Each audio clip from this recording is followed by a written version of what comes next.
Hey, welcome to The Guide. I'm Yo, that's Steve-O, and we're here to give you a review of SSX, Going Back to the Future. Yes, dude. Still probably my favorite PlayStation 2 video game. I will never forget that launch title. A lot of people are nostalgic for that. And the question is, with the new SSX, does it live up to the nostalgia and yet help push things forward? Right. In many ways, I would say yes. The control scheme is pretty great. You can do classic mode for all of us old school guys, but I actually found the new scheme to be better. With the right stick? Absolutely, yeah. Using the right stick and the left stick for tricks, and loved the system of that. It was great. However, most of the time when I was playing the game, the scripture came to mind that said, count it all joy when you face trials of various kind, because we know that those trials will produce you throwing the controller through the window. I don't remember that part in my Bible. Yeah, no, that was like first hesitations, but right. yeah, it's definitely a challenging game. It can get ridiculous, and here's the thing about the ridiculously challenging, frustrating part of it, is the vibe of the game is kind of like loosey-goosey, hey, have fun, we're snowboarding, woo, these are totally unrealistic tricks, dude, but pull them off, yeah! And then you get into this thing that you have to do over and over and over again because it's so tough. Like, I don't know, I agree.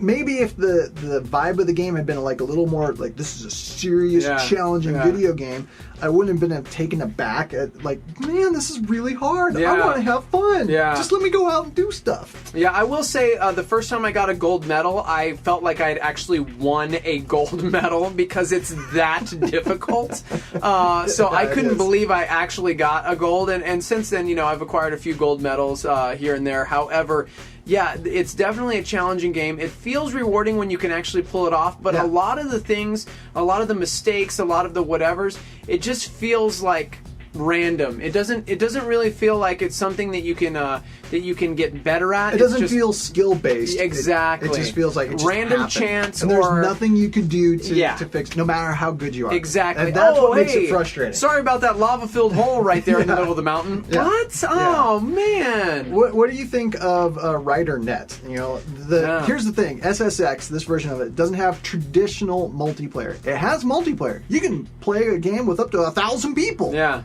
Just not in the way that you're thinking. Right. It happens through RiderNet. So what do you think of that? Well, like I said, I've enjoyed SSX since the very beginning, the first go round with it, and so being the top friend on my leaderboard in pretty much everything makes me feel special.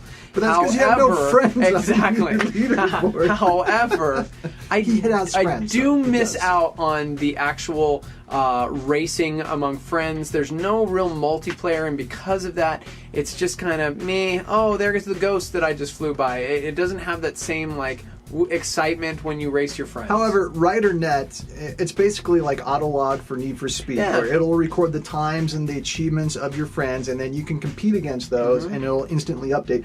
It does have a kind of compulsorily, competitiveness to it. Yeah, because you get on there and you're like, oh, I see Fireworks got a good time. I could beat that, and then you want to beat your friend's time. Again, it's not traditional multiplayer, but it does feel like you're competing with your friends, which is fun. You know, I enjoyed Autolog for Need for Speed, and I like the way they've implemented it here with RiderNet. Yeah, and I like the medals. Did I mention I have all 160 of them? Did I mention that? No, you didn't mention all 160 of them? Did I mention that? You've been spending a lot of time. I spent way too much time. My thumbs really, really, really hurt. But you know. Okay, so how would you rate SSX? Well, if it was just from fun aspect, I want to give it a solid 7 because it's brilliant. However, because of just the random trials that you face, whether it's the ice or the darkness, any of these deadly ascents that really don't feel like you can get better with skill but more a random chance, I'm going to knock it down to a 5 because of that, because it does get quite frustrating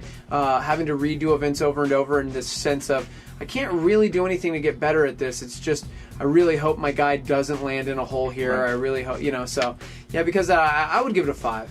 It looks great. The tricks are fun to pull off. Soundtrack is amazing. When it's fun, it's really fun. When it's frustrating, it's really frustrating. Yeah, I'm on my 3rd controller, and 2nd window pane. I'm just kidding. Oh, your poor wife. If you want to read more of Steve-O's views on SSX, be sure to head over to the guide, gameandmovieguide.com. You can also keep up when we post new reviews for games and whatnot. We're working on our Mass Effect 3 review, so be watching for that. You can stay up to date with everything at Facebook.com/Game and Movie Guide. And also look for us on Google+.